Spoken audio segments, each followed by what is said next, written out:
ನಮಸ್ಕಾರ ವಿದ್ಯಾರ್ಥಿಗಳೇ, ದ್ವಿತೀಯ PUCಯ ಒಂದು ಸಮಾಜಶಾಸ್ತ್ರಕ್ಕೆ ಸಂಬಂಧಿಸಿದಂತೆ ಪರೀಕ್ಷೆಯಲ್ಲಿ ಕೇಳಬಹುದಾದಂತಹ 2 ಅಂಕದ ಪ್ರಶ್ನೋತ್ತರಗಳನ್ನು ಈ ಒಂದು ವಿಡಿಯೋದಲ್ಲಿ ನೋಡ್ತಾ ಹೋಗೋಣ. ನಾನು ಹಿಂದಿನ ವಿಡಿಯೋದಲ್ಲಿ 1 ಅಂಕದ ಪ್ರಶ್ನೋತ್ತರವನ್ನು ಕೊಟ್ಟಿದ್ದೇನೆ. ಈ ಒಂದು ವಿಡಿಯೋದಲ್ಲಿ 2 ಅಂಕದ ಪ್ರಶ್ನೋತ್ತರಗಳನ್ನು ನೋಡೋಣ. ಇದು ಒಂದು ಪಾಸಿಂಗ್ ಪ್ಯಾಕೇಜ್ ಆಗಿದೆ. ಇವುಗಳನ್ನು ನೀವು ಸರಿಯಾಗಿ ಅಭ್ಯಾಸ ಮಾಡಿದರೆ ಪರೀಕ್ಷೆಯಲ್ಲಿ ಸುಲಭವಾಗಿ ಅಂಕಗಳನ್ನು ಪಡಿಬಹುದು ಅನ್ನುವಂತಹ ಉದ್ದೇಶದಿಂದ ಈ ಒಂದು ವಿಡಿಯೋವನ್ನು ಮಾಡ್ತಾ ಇದ್ದೇನೆ. ಹಾಗಿದ್ರೆ 2 ಅಂಕದ ಪ್ರಶ್ನೋತ್ತರಗಳನ್ನು ನೋಡೋಣ. ದೇಮಾರು ಎಂಬುದು ಏನನ್ನು ಸೂಚಿಸುತ್ತದೆ ಅನ್ನುವಂತಹದ್ದು. ಇದು ಮಕ್ಕಳ ಲಿಂಗಾನುಪಾತದಲ್ಲಿನ ತೀವ್ರ ಕುಸಿತವನ್ನು ಸೂಚಿಸುತ್ತದೆ. ದೇಮಾರು ಪದದ ಅರ್ಥವನ್ನು ನೀಡಿ ಅಂತ ಇದೆ. ಇದು ಮೊದಲನೆಯ ಒಂದು ಅಧ್ಯಾಯಕ್ಕೆ ಸಂಬಂಧಿಸಿರುವಂತಹದ್ದು. ಡಿ ಅಂದರೆ ಡಾಟರ್ ಅಂದರೆ ಮಗಳು, ಇ ಅಂದರೆ ಎಲಿಮಿನೇಷನ್ ಅಂತ ಅಂದರೆ ಕೊಂದು ಹಾಕುವಂತಹದ್ದು ಅಥವಾ ಹೆಣ್ಣು ಮಕ್ಕಳನ್ನು ಕೊಲ್ಲುವ ಅಥವಾ ನಿವಾರಣೆ ಅಥವಾ ನಿರ್ಮೂಲನೆ ಅಂತ ಹೇಳ್ಬಿಟ್ಟು. ಭಾರತದ ಜನಾಂಗೀಯ ಸಮೂಹಗಳಲ್ಲಿ ಯಾವುದಾದರೂ 2 ತಿಳಿಸಿ ಅಂತ ಕೇಳಿದರೆ ಅದು ನೋಡಿ, ಈ ಒಂದು ಪ್ರಶ್ನೆ 4 ವರ್ಷ ರಿಪೀಟ್ ಆಗಿರುವಂತಹದ್ದನ್ನು ನೋಡ್ಬೋದು.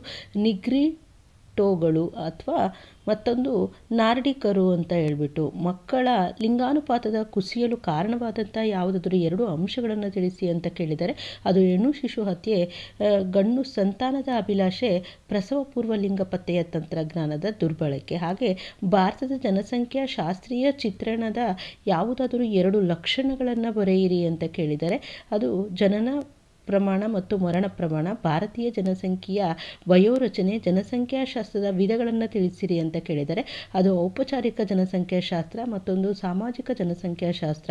ಕೋಮುವಾದ ಎಂದರೇನು? ಒಂದು ಕೋಮಿನ ಜನರು ಇನ್ನೊಂದು ಕೋಮಿಗೆ ಸೇರಿದ ಜನರ ವಿರುದ್ಧ ಹೊಂದಿರುವಂತಹ ದ್ವೇಷಪೂರಿತ ಭಾವನೆಗಳಿಗೆ ಕೋಮುವಾದ ಅಂತ ಹೇಳ್ಬಿಟ್ಟು ಕರೀತಾರೆ. ಅಥವಾ ಸಮಾಜವೊಂದರ ಸದಸ್ಯರು ಇನ್ನೊಂದು ಸಮುದಾಯದ ಮತ್ತು ಧರ್ಮದ ವಿರುದ್ಧ ದ್ವೇಷ ಸಾಧಿಸುವನ್ನ ಕೋಮುವಾದ ಅಂತ ಹೇಳ್ಬಿಟ್ಟು ಕರೀತಾರೆ.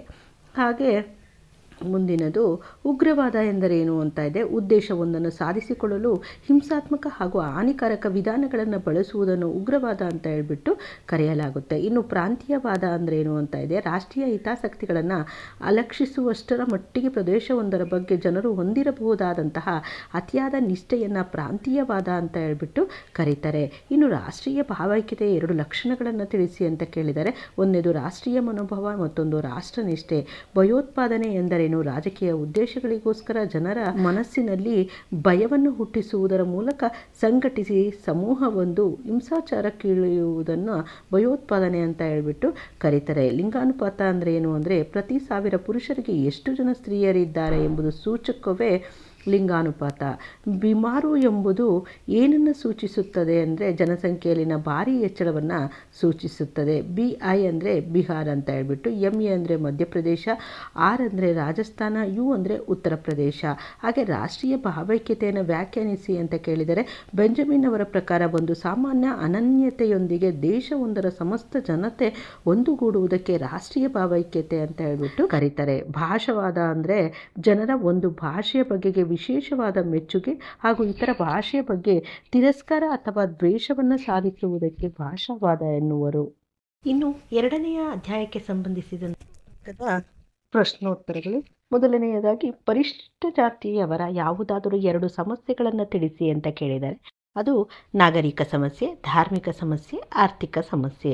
ಜಾತಿಯ ಯಾವುದಾದರೂ 2 ನಿರ್ಧಾರಕ ಅಂಶಗಳನ್ನು ತಿಳಿಸಿ ಅಂತ ಕೇಳಿದರೆ ಅದು ಸಂಖ್ಯಾತ್ಮಕ ಬಲ ಹೊಂದಿರುವುದು, ಆರ್ಥಿಕ ಮತ್ತು ರಾಜಕೀಯ ಅಧಿಕಾರ ಹೊಂದಿರುವುದು, ಉನ್ನತ ಧಾರ್ಮಿಕ ಅಂತಸ್ತನ್ನು ಪಡೆದಿರುವುದು. ಹಾಗೆ ಮುಂದಿನದು ಹಿಂದುಳಿದಿರುವಿಕೆಯನ್ನು ನಿರ್ಧರಿಸುವ 2 ಮಾನದಂಡಗಳನ್ನು ತಿಳಿಸಿ ಅಂತ ಕೇಳಿದರೆ ಅದು ಸಾಮಾಜಿಕ ಮಾನದಂಡ ಮತ್ತು ಆರ್ಥಿಕ ಮಾನದಂಡ ಹಾಗೂ ಶೈಕ್ಷಣಿಕ ಮಾನದಂಡ.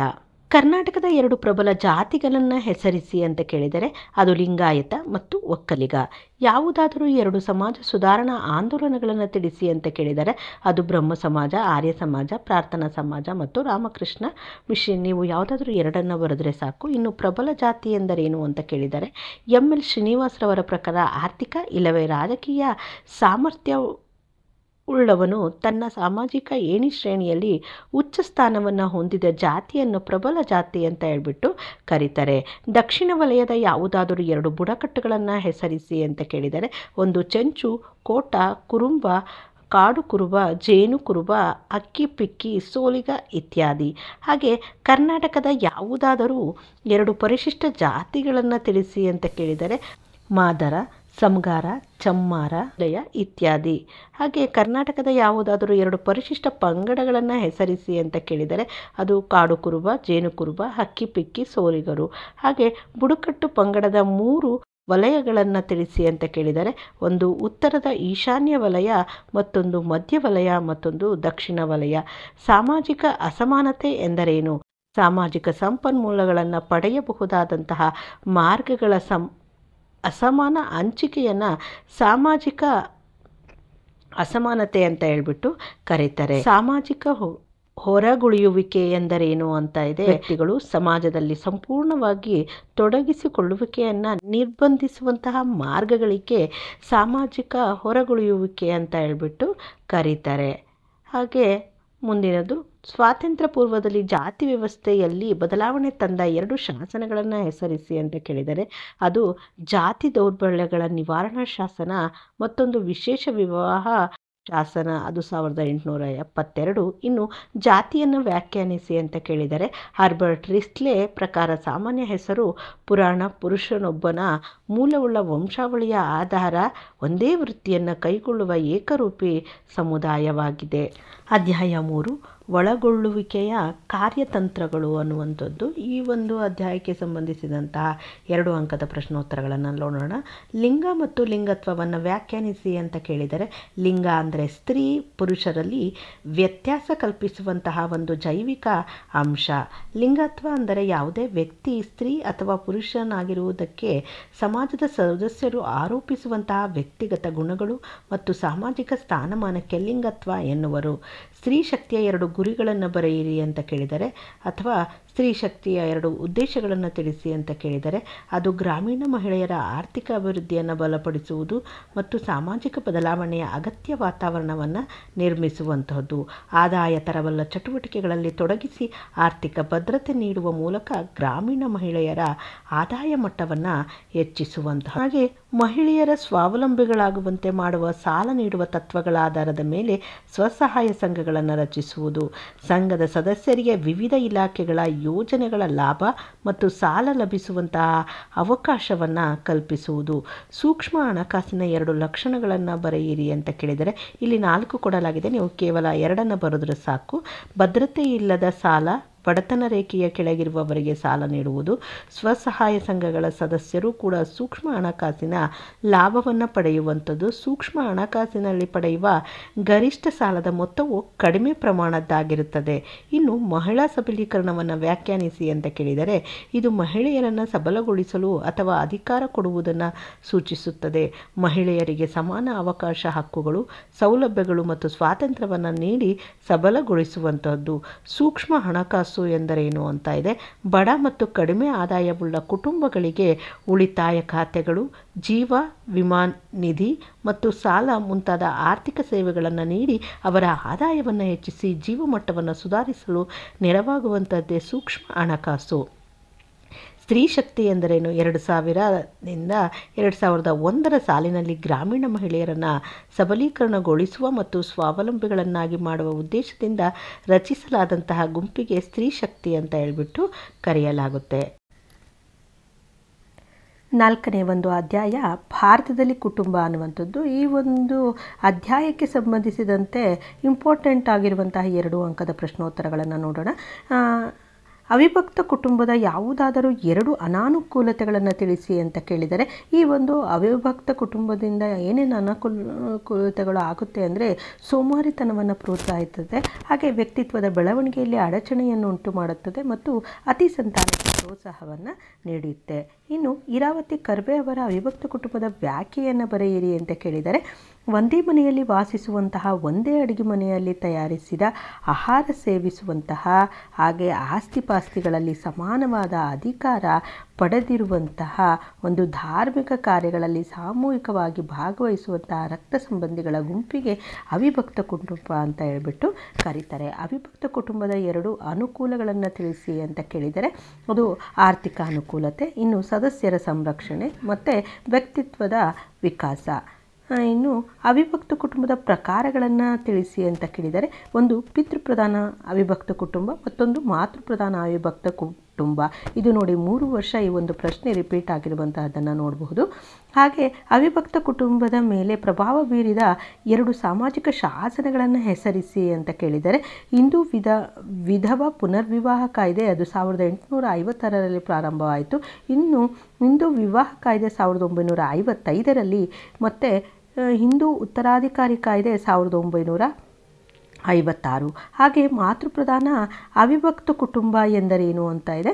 ತಾಯಿಯು ಕುಟುಂಬದ ಮುಖ್ಯಸ್ಥಳಾಗಿದ್ದು ಕುಟುಂಬದ ಅಧಿಕಾರ ಮತ್ತು ಆಸ್ತಿಯ ಅವಳಿಗೆ ಸೇರಿದ್ದರೆ ಅಂತಹ ಕುಟುಂಬವನ್ನು ಮಾತೃಪ್ರಧಾನ ಅವಿಭಕ್ತ ಕುಟುಂಬ ಅಂತ ಹೇಳ್ಬಿಟ್ಟು ಕರೆಯಲಾಗುತ್ತೆ. ಇನ್ನು ಪಿತೃಪ್ರಧಾನ ಅವಿಭಕ್ತ ಕುಟುಂಬ ಅಂದರೆ ಏನು ಅಂತಂದರೆ, ತಂದೆಯು ಕುಟುಂಬದ ಮುಖ್ಯಸ್ಥನಾಗಿದ್ದು ಸಕಲ ಅಧಿಕಾರಿಗಳು ಅವನಿಗೆ ಸೇರಿದ್ದರೆ ಅಂತಹ ಕುಟುಂಬವನ್ನು ಪಿತೃಪ್ರಧಾನ ಅವಿಭಕ್ತ ಕುಟುಂಬ ಅಂತ ಹೇಳ್ಬಿಟ್ಟು ಕರೆಯಲಾಗ್ತಾ ಇತ್ತು.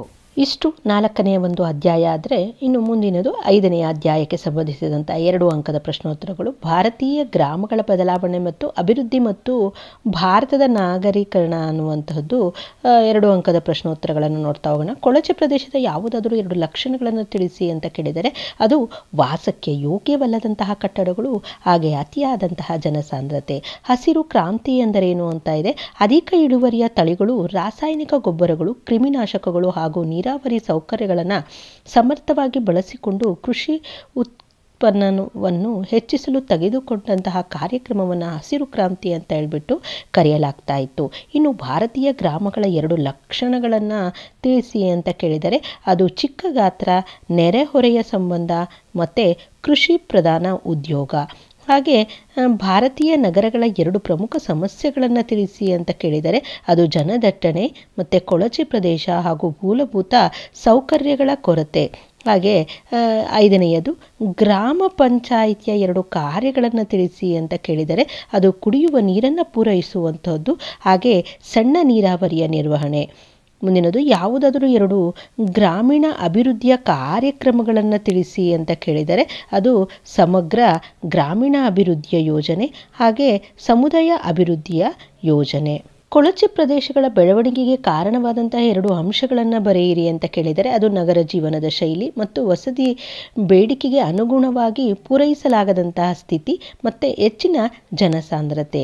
ರೈತರ ಆತ್ಮಹತ್ಯೆಗೆ ಪ್ರಚೋದಕಗಳು ಯಾವುವು ಅಂತ ಕೇಳಿದರೆ, ಒಂದು ಲೇವಾದೇವಿಗಾರರು, ಬೆಳೆ ನಷ್ಟ, ಸಾಲದ ಒತ್ತಡ, ಬ್ಯಾಂಕರುಗಳು.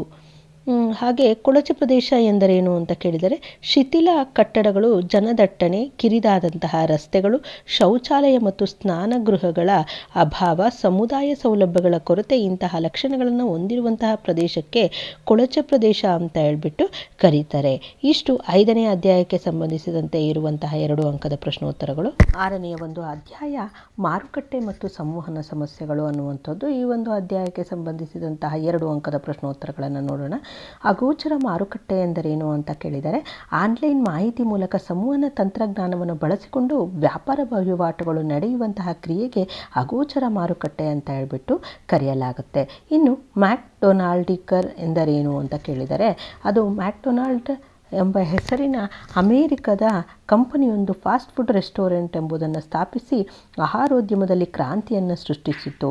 ಇಲ್ಲಿ ತಯಾರಿಸಿದಂತಹ ವಸ್ತುಗಳೆಲ್ಲ ಜಗತ್ತಿನ ಮೂಲೆ ಮೂಲೆಗಳಿಗೆ ರಫ್ತಾಗುತ್ತಿವೆ.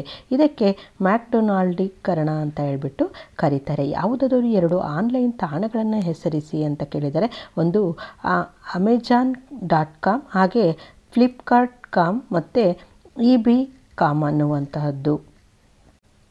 ಹಾಗೆ ಜಾರ್ಜ್ ರಿಟ್ಜರ್ ಬಳಸಿದಂತಹ ಮ್ಯಾಕ್ಡೊನಾಲ್ಡ್ ಕಂಪನಿಯ ಯಾವುದಾದರೂ 2 ಮಾರ್ಗದರ್ಶಕ ತತ್ವಗಳನ್ನು ತಿಳಿಸಿ ಅಂತ ಕೇಳಿದರೆ, ಅದು ದಕ್ಷತೆ, ವಿಶ್ವಾಸಾರ್ಹತೆ. ಹಾಗೆ ಮಾರುಕಟ್ಟೆಯ 2 ಲಕ್ಷಣಗಳನ್ನು ತಿಳಿಸಿ ಅಂತ ಕೇಳಿದರೆ, ಅದು ವಸ್ತುಗಳನ್ನು ಕೊಳ್ಳುವ, ಮಾರುವ ಸ್ಥಳವೇ ಮಾರುಕಟ್ಟೆ. ಮಾರುಕಟ್ಟೆಯು ಒಂದು ರೀತಿಯ ವ್ಯಾಪಾರ ಚಟುವಟಿಕೆ. ಹಾಗೆ ಸಮೂಹ ಮಾಧ್ಯಮದ 2 ಪ್ರಕಾರಗಳನ್ನು ತಿಳಿಸಿ ಅಂತ ಕೇಳಿದರೆ, ಮುದ್ರಣ ಮಾಧ್ಯಮ ಅಂದರೆ ದಿನಪತ್ರಿಕೆ ಮತ್ತು ವಾರಪತ್ರಿಕೆಗಳು, ವಿದ್ಯುನ್ಮಾನ ಮಾಧ್ಯಮ ಅಂದರೆ ರೇಡಿಯೋ ಮತ್ತು ಟಿವಿ, ಹಾಗೆ ಕನ್ನಡದ ಯಾವುದಾದರೂ 2 ವಾರ್ತಾ ವಾಹಿನಿಯನ್ನು ಹೆಸರಿಸಿ ಅಂತ ಕೇಳಿದರೆ ಅದು TV9, ಪಬ್ಲಿಕ್ ಟಿವಿ, TV5, ಸುವರ್ಣ ನ್ಯೂಸ್. ಹಾಗೆ ದೂರದರ್ಶನದ ಜನಪ್ರಿಯತೆಗೆ ಕಾರಣವಾದಂಥ 2 ಮಹಾಕಾವ್ಯಗಳನ್ನು ಹೆಸರಿಸಿ ಅಂತ ಕೇಳಿದರೆ ಅದು ರಾಮಾಯಣ ಮತ್ತು ಮಹಾಭಾರತ. ಯಾವುದಾದರೂ 2 ಕನ್ನಡ ದಿನಪತ್ರಿಕೆಗಳನ್ನು ಹೆಸರಿಸಿ ಅಂತ ಕೇಳಿದರೆ ಅದು ಪ್ರಜಾವಾಣಿ ಮತ್ತು ವಿಜಯವಾಣಿ, ಹಾಗೆ ವಿಜಯ ಕರ್ನಾಟಕ, ಕನ್ನಡ ಪ್ರಭ. ಸಮೂಹ ಮಾಧ್ಯಮದ ಯಾವುದಾದರೂ 2 ಕಾರ್ಯಗಳನ್ನು ಹೆಸರಿಸಿ ಅಂತ ಕೇಳಿದರೆ ಅದು ಮಾಹಿತಿಯನ್ನು ನೀಡುವುದು ಮತ್ತು ಮನೋರಂಜನೆಯನ್ನು ನೀಡುವಂತಹದ್ದು. ಭಾರತದಲ್ಲಿ 2 ಸಾಂಪ್ರದಾಯಿಕ ವ್ಯಾಪಾರಿ ಸಮುದಾಯಗಳನ್ನು ತಿಳಿಸಿ ಅಂತ ಕೇಳಿದರೆ ಅದು ನಗರ್ತಕರು ಮತ್ತು ಮಾರ್ವಾಡಿಗಳು. ಸಮೂಹ ಮಾಧ್ಯಮ ಎಂದರೇನು ಅಂತ ಕೇಳಿದರೆ ಸೀಮಿತ ಸಮಯದಲ್ಲಿ ಹೆಚ್ಚು ಜನರಿಗೆ ಮಾಹಿತಿಯನ್ನು ತಲುಪಿಸುವಂತಹ ಸಂವಹನ ವ್ಯವಸ್ಥೆಗೆ ಸಮೂಹ ಮಾಧ್ಯಮ ಅಂತ ಹೇಳ್ಬಿಟ್ಟು ಕರೀತಾರೆ. ಇನ್ನು ಅಂತರ್ಜಾಲ ಅಂದ್ರೇನು ಅಂತ ಕೇಳಿದರೆ ಗಣಕಯಂತ್ರದ ಮೂಲಕ ಲಕ್ಷಾಂತರ ಖಾಸಗಿ, ಸಾರ್ವಜನಿಕ ಮತ್ತು ಶೈಕ್ಷಣಿಕ ವ್ಯಾವಹಾರಿಕ ಸಂಗತಿಗಳನ್ನು ಮಾಹಿತಿ ತಂತ್ರಜ್ಞಾನದ ಮೂಲಕ ಜಾಗತಿಕ ಮಟ್ಟದಲ್ಲಿ ಸಂಪರ್ಕ ಬೆಸೆಯುವಂತಹ ಒಂದು ವ್ಯವಸ್ಥೆಗೆ ಅಂತರ್ಜಾಲ ಅಂತ ಹೇಳ್ಬಿಟ್ಟು ಕರೀತಾರೆ. ಇನ್ನು 7ನೆಯ ಅಧ್ಯಾಯವಾದಂತಹ ಸಾಮಾಜಿಕ ಚಳುವಳಿಗೆ ಸಂಬಂಧಿಸಿದಂತಹ 2 ಅಂಕದ ಪ್ರಶ್ನೋತ್ತರಗಳನ್ನು ನೋಡೋಣ. ಸಾಮಾಜಿಕ ಚಳುವಳಿಯ ಯಾವುದಾದ್ರೂ 2 ಪ್ರಕಾರಗಳನ್ನು ತಿಳಿಸಿ ಅಂತ ಕೇಳಿದರೆ ಸಮಾಜ ಸುಧಾರಣಾ ಚಳುವಳಿಗಳು, ಕ್ರಾಂತಿಕಾರಿ ಚಳುವಳಿಗಳು ಮತ್ತು ರೂಪಾಂತರ ಚಳುವಳಿಗಳು. ಯಾವುದಾದ್ರೂ 2 ಸಾಮಾಜಿಕ ಚಳುವಳಿಗಳನ್ನು ಹೆಸರಿಸಿ ಅಂತ ಕೇಳಿದರೆ ಒಂದು ರೈತ ಚಳುವಳಿ, ದಲಿತ ಚಳುವಳಿ ಮತ್ತು ಮಹಿಳಾ ಚಳುವಳಿ. ಮಲಪ್ರಭಾ ಪ್ರತಿಭಟನೆಗೆ 2 ಕಾರಣಗಳನ್ನು ತಿಳಿಸಿ ಅಂತ ಕೇಳಿದರೆ ಅದು ಸ್ಥಿರ ಬೆಲೆ ಪ್ರಶ್ನೆ ಮತ್ತು ಲೇವಿಯ ಪ್ರಶ್ನೆ ಹಾಗೂ ಸ್ಥಳೀಯ ನೌಕರಶಾಹಿಯ ಪಾತ್ರ. ಭಾರತದ ಯಾವುದಾದರೂ 2 ಮಹಿಳಾ ಸಂಘಟನೆಗಳನ್ನು ಬರೆಯಿರಿ ಅಂತ ಕೇಳಿದರೆ ಅದು ಮೈಸೂರಿನಲ್ಲಿ ಮಹಿಳಾ ಸೇವಾ ಸಂಘ, ಪೂನಾದಲ್ಲಿ ಭಗಿನಿ ಸಮಾಜ, ಪೂನಾದ ಪುರೋಗಾಮಿ ಸಂಘಟನೆ, ಬೆಂಗಳೂರಿನಲ್ಲಿ ವಿಮೋಚನ. ಹಾಗೆ ಮುಂದಿನದು ಸಾಮಾಜಿಕ ಚಳುವಳಿಯ ಯಾವುದಾದರೂ 2 ಮೂಲಾಂಶಗಳನ್ನು ತಿಳಿಸಿ ಅಂತ ಕೇಳಿದರೆ ಒಂದು ಸಿದ್ಧಾಂತ ಮತ್ತೊಂದು ಸಾಮೂಹಿಕ ಕ್ರೋಢೀಕರಣ. ನಾಯಕತ್ವ ಮತ್ತು ಸಂಘಟನೆ. ಭಾರತದಲ್ಲಿ ರೈತರ ಹೋರಾಟಕ್ಕೆ ಯಾವುದಾದರೂ 2 ಕಾರಣಗಳನ್ನು ತಿಳಿಸಿ ಅಂತ ಕೇಳಿದರೆ ಅದು ಅಧಿಕ ಕಂದಾಯ ಸಂಗ್ರಹಣೆ, ಹಾಗೆ ಒಂದೇ ಸಮನೆ ಹೆಚ್ಚುತ್ತಲೇ ಬಂದ ಕೃಷಿಕರ ಸಾಲ ಹಾಗೂ ಸಾಲದ ಬಡ್ಡಿಯ ಮೊತ್ತ. ಇನ್ನು ಕ್ಯಾಥಲೀನ್ ಗೌವಾ ಅವರು ತಿಳಿಸಿದ ರೈತ ಚಳವಳಿಯ 2 ಪ್ರಕಾರಗಳನ್ನು ಹೆಸರಿಸಿ ಅಂತ ಕೇಳಿದರೆ ಅದು ಪುನರ್ಸ್ಥಾಪನಾ ದಂಗೆಗಳು ಮತ್ತು ಧಾರ್ಮಿಕ ಚಳುವಳಿಗಳು. ಸಾಮಾಜಿಕ ಚಳುವಳಿ ಎಂದರೇನು ಅಂತ ಇದೆ. ಬ್ಲೂಮರ್ ಅವರ ಪ್ರಕಾರ ಸಾಮೂಹಿಕ ಪ್ರಯತ್ನದ ಮೂಲಕ ಹೊಸ ಸಾಮಾಜಿಕ ವ್ಯವಸ್ಥೆಯನ್ನು ಸ್ಥಾಪಿಸುವಂತಹ ಕ್ರಮವನ್ನು ಸಾಮಾಜಿಕ ಚಳುವಳಿ ಅಂತ ಹೇಳ್ಬಿಟ್ಟು ಕರೀತಾರೆ. ಇನ್ನು ಸಮಾಜನಿಷ್ಠ ದರೋಡೆ ಎಂದರೇನು ಅಂತ ಇದೆ. ಶ್ರೀಮಂತ ಭೂಮಾಲೀಕರು ಅಥವಾ ಶ್ರೀಮಂತರ ಸಂಪತ್ತನ್ನು ಕೊಳ್ಳೆ ಹೊಡೆದು ಅದನ್ನು ಬಡ ಹಳ್ಳಿಗರಿಗೆ ಹಂಚುವಂತಹ ದರೋಡೆಯನ್ನು ಸಮಾಜನಿಷ್ಠ ದರೋಡೆ ಅಂತ ಹೇಳ್ಬಿಟ್ಟು ಕರೀತಾರೆ. ಇನ್ನು ಸಾಮಾಜಿಕ ಚಳುವಳಿಯ ಹೊಸ ಮೂಲಾಂಶಗಳು ಯಾವುವು ಅಂತ ಕೇಳಿದರೆ ವಿಷಯ ನಿರ್ದಿಷ್ಟತೆ, ಆದರ್ಶವಾದ ಮೌಲ್ಯಗಳು, ಸಂಸ್ಕೃತಿ, ನೈತಿಕತೆ, ಸಬಲೀಕರಣ ಮೊದಲಾದವುಗಳು. ಹಾಗೆ ಹೊರಗುಳಿಯುವ ಚಳುವಳಿ ಅಂದ್ರೇನು ಅಂತ ಕೇಳಿದರೆ ತಮ್ಮ ರಕ್ಷಣೆಗಾಗಿ ಸಾಮಾಜಿಕ, ಆರ್ಥಿಕ ಮತ್ತು ಸಾಂಸ್ಕೃತಿಕ ಅನನ್ಯತೆಗೆ ಹೊರಗುಳಿಯಲು ಪ್ರಯತ್ನಿಸುವಂತಹ ಪ್ರತ್ಯೇಕತಾ ಚಳುವಳಿಗೆ ಹೊರಗುಳಿಸುವಂತಹ ಚಳುವಳಿ ಅಂತ ಹೇಳ್ಬಿಟ್ಟು ಕರೀತಾರೆ. ಭಾರತದಲ್ಲಿ ಸಾಮಾಜಿಕ ಪರಿವರ್ತನೆ ಅನ್ನುವಂತಹ ಒಂದು ಅಧ್ಯಾಯಕ್ಕೆ ಸಂಬಂಧಿಸಿದಂಥ 2 ಅಂಕದ ಪ್ರಶ್ನೋತ್ತರಗಳು. ಬ್ರಾಹ್ಮಣೀಕರಣ ಅಂದ್ರೇನು ಅಂತ ಇದೆ. ಕೊಡುವ ಕೆಳಜಾತಿಯ ಸಮೂಹವೊಂದು ಮಾಂಸಾಹಾರ, ಮದ್ಯಪಾನ, ಪ್ರಾಣಿ ಬಲಿ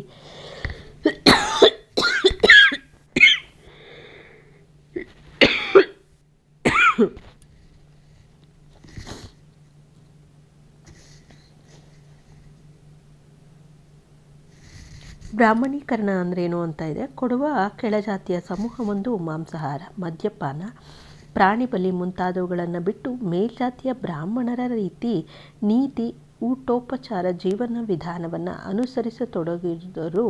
ಇದಕ್ಕೆ ಬ್ರಾಹ್ಮಣೀಕರಣ ಅಂತ ಹೇಳ್ಬಿಟ್ಟು ಕರೆಯಲಾಗುತ್ತೆ.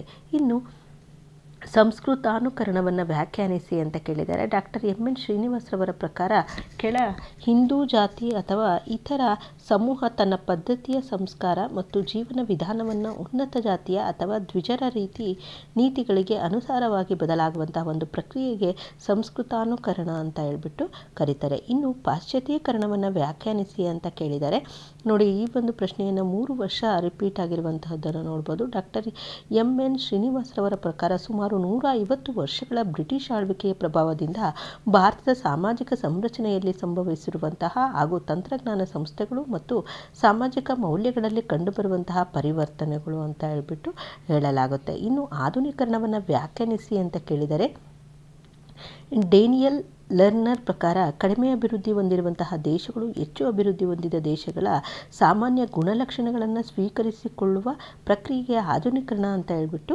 ಕರೀತಾರೆ. ಇನ್ನು ಜಾಗತೀಕರಣವನ್ನು ವ್ಯಾಖ್ಯಾನಿಸಿ ಅಂತ ಕೇಳಿದರೆ ಆರ್ಥಿಕ ವ್ಯವಹಾರಗಳ ಮೂಲಕ ಜಗತ್ತಿನ ದೇಶಗಳನ್ನು ಹಾಗೂ ಸಂಸ್ಕೃತಿಗಳನ್ನು ಒಗ್ಗೂಡಿಸಿ ಬೆಸೆಯುವಂತಹ ಒಂದು ಪ್ರಕ್ರಿಯೆಯಾಗಿದೆ. ಯಾವುದಾದರೂ 2 ಕ್ಷೇತ್ರಗಳನ್ನು ಹೆಸರಿಸಿ ಅಂತ ಕೇಳಿದರೆ ಇದು ತಂತ್ರಜ್ಞಾನ ಮತ್ತು ಸಾಮಾಜಿಕ ಸಂಸ್ಥೆಗಳು. ಇನ್ನು ಆಧುನೀಕರಣದ 2 ಗುಣಲಕ್ಷಣಗಳನ್ನು ತಿಳಿಸಿ ಅಂತ ಕೇಳಿದರೆ ಅದು ವೈಜ್ಞಾನಿಕ ಮನೋಭಾವ, ವೈಚಾರಿಕ ಪ್ರಜ್ಞೆ, ಜಾತ್ಯತೀತತೆ. ಆಧುನೀಕರಣಕ್ಕೆ ಕಾರಣವಾದ 2 ಅಂಶಗಳನ್ನು ತಿಳಿಸಿ ಅಂತ ಕೇಳಿದರೆ ಅದು ಶಿಕ್ಷಣ ಮತ್ತು ಸಂವಹನ. ಇನ್ನು ಜಾಗತೀಕರಣಕ್ಕೆ ಸಹಾಯಕವಾದ 2 ಅಂಶಗಳನ್ನು ತಿಳಿಸಿ ಅಂತ ಕೇಳಿದರೆ ಅದು ಜ್ಞಾನಾಧಾರಿತ ಸಮಾಜ, ಬಹುರಾಷ್ಟ್ರೀಯ ಕಂಪನಿಗಳು. ಜಾಗತಿಕ ದೃಷ್ಟಿಕೋನದ 2 ಆಯಾಮಗಳನ್ನು ತಿಳಿಸಿ ಅಂತ ಕೇಳಿದರೆ ಒಂದು ಜಾಗತಿಕ ಸಮುದಾಯ, ಜಾಗತಿಕ ಅನನ್ಯತೆ. ಯಾವುದಾದರೂ 2 ಬಹುರಾಷ್ಟ್ರೀಯ ಕಂಪನಿಗಳನ್ನು ಹೆಸರಿಸಿ ಅಂತ ಕೇಳಿದರೆ ಅದು ಕೋಕಾ ಕೋಲಾ ಮತ್ತು ಪೆಪ್ಸಿ. ಯಾವುದಾದರೂ 2 ಅಂತಾರಾಷ್ಟ್ರೀಯ ಸರ್ಕಾರೇತರ ಸಂಘಟನೆಗಳನ್ನು ಹೆಸರಿಸಿ ಅಂತ ಕೇಳಿದರೆ ಅದು ರೆಡ್ ಕ್ರಾಸ್ ಮತ್ತು ಗ್ರೀನ್ ಪೀಸ್ ಅನ್ನುವಂಥದ್ದು. ಸಂಸ್ಕೃತಾನುಕರಣದ 2 ಟೀಕೆಗಳನ್ನು ತಿಳಿಸಿ ಅಂತ ಕೇಳಿದರೆ ಅದು ಸಂಸ್ಕೃತಾನುಕರಣವು ಸಾಂಸ್ಕೃತಿಕ ಬದಲಾವಣೆಯ ಬಗ್ಗೆ ವಿಶ್ಲೇಷಿಸುತ್ತದೆಯೇ ವಿನಃ ಸಂರಚನಾತ್ಮಕ ಪರಿವರ್ತನೆಯ ಬಗ್ಗೆ ತಿಳಿಸಿಲ್ಲ. ಹಾಗೆ ಮುಂದಿನದು ಪಾಶ್ಚಾತ್ಯೀಕರಣದ 2 ಟೀಕೆಗಳನ್ನು ತಿಳಿಸಿ ಅಂತ ಕೇಳಿದರೆ ಪಾಶ್ಚಾತ್ಯೀಕರಣ ಎಂಬ ತಾತ್ವಿಕವಾಗಿ ಸಡಿಲವಾದಂತಹ ಪರಿಕಲ್ಪನೆಯಾಗಿದೆ. ಇದರಲ್ಲಿ ಯಾವುದೇ ನಿರ್ದಿಷ್ಟ ಸಿದ್ಧಾಂತವಿಲ್ಲ. ಪಾಶ್ಚಾತ್ಯೀಕರಣದ ಪ್ರಭಾವ ಏಕಪ್ರಕಾರವಾಗಿಲ್ಲ. ಅದರ ವೇಗ ಮತ್ತು ಪ್ರಕಾರಗಳು ಪ್ರದೇಶದಿಂದ ಪ್ರದೇಶಕ್ಕೆ ಭಿನ್ನವಾಗಿವೆ. ಇಷ್ಟು ನಿಮ್ಮ ಒಂದು ಸೋಷಿಯಾಲಜಿಯಲ್ಲಿ ಬರುವಂತಹ ಇಂಪಾರ್ಟೆಂಟ್ ಆಗಿರುವಂತಹ 2 ಅಂಕದ ಪ್ರಶ್ನೋತ್ತರಗಳು. ಇನ್ನು 5 ಅಂಕದ ಪ್ರಶ್ನೋತ್ತರಗಳನ್ನು ಮುಂದಿನ ವಿಡಿಯೋದಲ್ಲಿ ನೋಡೋಣ. ಧನ್ಯವಾದಗಳು.